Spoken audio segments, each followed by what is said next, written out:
Enak banget nih. Kira-kira food lovers pernah nggak kepikiran sebelum mie ini sampai ke piring, kira-kira bagaimana sih cara pembuatannya? Nah, hari ini kita akan melihat langsung nih proses pembuatannya dari awal sampai menjadi produk yang siap dinikmati. Yuk ikuti aku food lover. Hari ini kami berkesempatan mengunjungi pabrik mie basah dan mie ayam keluarga di cabang Jalan Arifin Ahmad.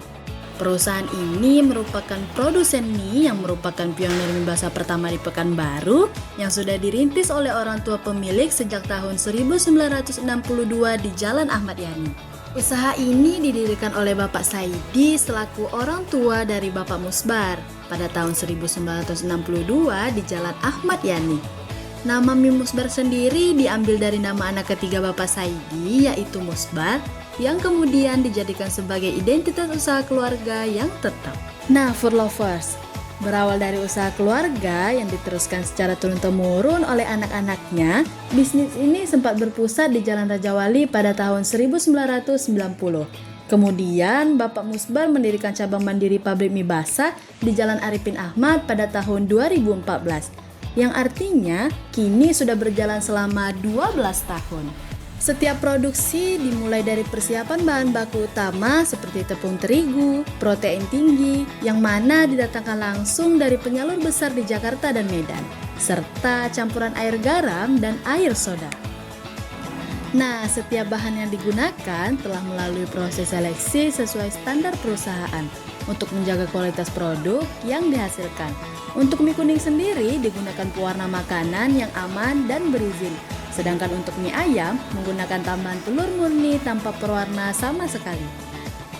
Wah, mesinnya besar sekali. Di tahap ini seluruh bahan mulai dicampurkan hingga menjadi adonan. Setelah seluruh bahan disiapkan, proses berikutnya adalah pencampuran menggunakan mesin otomatis selama kurang lebih 15 menit. Pada tahap ini, komposisi bahan yang harus sesuai agar menghasilkan tekstur dan kualitas mie yang konsisten. Adonan kemudian diproses hingga siap memasuki tahapan selanjutnya. Nah, food lovers, sekarang adonannya mulai berubah bentuk dan akhirnya mulai terlihat seperti mie yang biasa kita konsumsi sehari-hari nih. Adonan yang telah tercampur kemudian diproses menggunakan mesin produksi. Melalui 3 kali proses pengepresan, adonan dipipihkan, dibentuk, dan dipotong menggunakan pisau khusus. Pisau kasar untuk mie kuning dan pisau halus untuk mie ayam hingga menghasilkan untayan mie dengan ukuran yang seragam. Di balik setiap produk yang dihasilkan, terdapat proses produksi yang melibatkan banyak tenaga kerja dan berbagai tahapan pengawasan.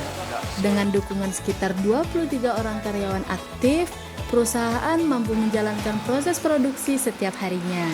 Dalam satu hari, pabrik ini dapat menghasilkan hingga 1 ton atau 1000 kg mie segar, terdiri dari 800 kg mie kuning dan 200-300 kg-nya mie ayam. Nah, hasil ini untuk memenuhi kebutuhan pasar di wilayah Panam, Kubang, hingga Rumbai. Nah, sebelum sampai ke tangan konsumen, ternyata masih ada satu tahap lagi nih food lovers, yaitu proses quality control atau pengecekan kualitas. Bagian paling penting dalam menjaga kualitas produk di sini adalah komitmen mereka untuk sama sekali tidak menggunakan bahan pengawet. Hal ini dilakukan agar produk yang diterima konsumen tetap dalam kondisi terbaik, selalu baru, di mana pabrik melakukan pembuatan mie hingga 3 kali sehari, yaitu pagi, siang, dan sore. Keamanannya pun terjamin karena sudah mengantongi izin Dinas Kesehatan, Perindustrian, serta sertifikasi halal. Nah, food lovers, ini dia nih hasil dari seluruh proses yang kita lihat tadi. Ternyata cukup panjang juga ya perjalanan sebuah mie, dari mulai pemilihan bahan baku, pembentukan, hingga proses pengecekan kualitas tanpa bahan pengawet. Nah, food lovers, mie-nya kan udah ada. Kayaknya kurang lengkap nih kalau kita belum olah mie-nya. Gimana kalau kita masak mie-nya? Yuk food lovers, kita masak!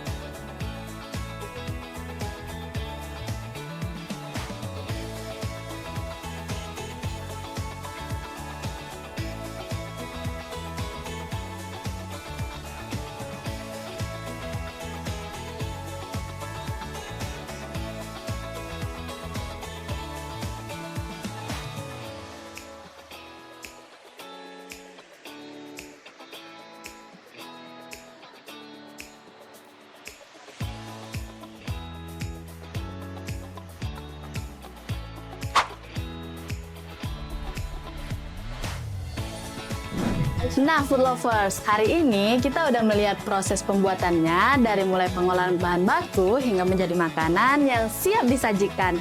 Ternyata tiap tahap memiliki kualitas penting untuk menjaga produk hingga sampai ke tangan konsumen. Kalau food lovers ingin lihat tutorial lengkapnya, tunggu konten list kami berikutnya ya. Sampai jumpa di konten-konten berikutnya. Jangan lupa like, comment, and subscribe. See you food lovers!